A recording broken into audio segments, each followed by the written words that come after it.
Hello అండి అందరికీ.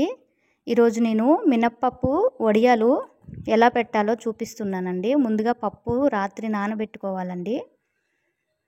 నానబెట్టి పొద్దున్న కడిగేసి మిక్సీకి వేసుకోవాలండి. మనకి గారెల పిండి ఎలా అయితే రుబ్బుకుంటామో అలానే మిక్సీ పట్టుకోవాలి.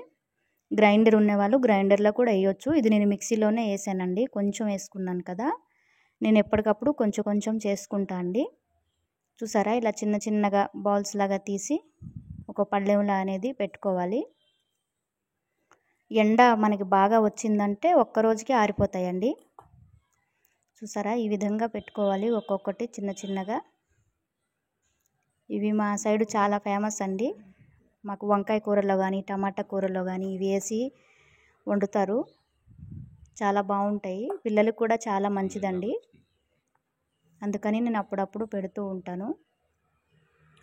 ఇప్పుడు సమ్మర్ హాలిడేస్ కదా, పిల్లలు ఇంట్లోనే ఉంటారు. ఇంకా నాన్ వెజ్ తినని రోజు ఈ వడియాలు కూర చేసి పెడదామని చెప్పేసి నేను ఈరోజు పొద్దున్నే పెట్టానండి. చూసారా, ఈ విధంగా చిన్న చిన్న ముద్దలుగా తీసేసి ఒక్కొక్కటిగా పెట్టుకోవాలి. నేను అయితే పళ్ళెంకి ఏమి ఆయిల్ కానీ ఏమీ పెట్టలేదండి. చాలామంది ఆయిల్ పెడతారు, కింద పిండి జల్లుతారు. నేనైతే ఏమి పెట్టను. చూసారు కదా, ఇలా పెట్టుకోవాలి. ఇదైతే 1/2 కిలో పప్పేనండి, ఎక్కువేం కాదు. ఇలా పెట్టుకున్న తర్వాత మనం ఎండలో పెట్టుకోవాలి. ఒకరోజు ఎండలో పెట్టుకున్నానండి. నాకు ఈవినింగ్ కల్లా ఎండిపోయేవి వడియాలు అనేవి రెడీ అయ్యి. చూసారా, నేను అసలు ఏమి చెయ్యను. వీటిని చేయితో కూడా కదపనండి, అసలు టచ్ చేయను. పళ్ళతో కదపగానే అవే పడిపోతున్నాయి. చూసారు కదా, అసలు నేను ఏమీ పెట్టలేదు. చూసారా, దానికి అవే ఎంత ఈజీగా ఊడి పడిపోతున్నాయి. ఇంట్రెస్ట్ ఉండేవాళ్ళు చేసుకోండి, చాలా బాగుంటాయి.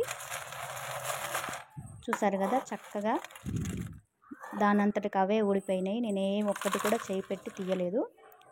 అయితే ఎండ నుంచి తీయగానే వెంటనే తీయొద్దు, ఒక 5 నిమిషాలు పక్కకు వదిలేయాలి, ప్లేట్ చల్లగా అయితే. ఇలా ఎండిపోయినాక ఒక డబ్బాలో కానీ గాజు సీసాలో కానీ స్టోర్ చేసుకుంటే సంవత్సరం వరకు ఉంటాయండి. చాలా బాగుంటాయి. ఇంట్రెస్ట్ ఉండే వాళ్ళు ఎవరైనా చేసుకోండి. ఇది మన ఆంధ్ర వాళ్ళకి, శ్రీకాకుళం వాళ్ళకి అందరికీ తెలుసు. థ్యాంక్ యూ సో మచ్ అండి.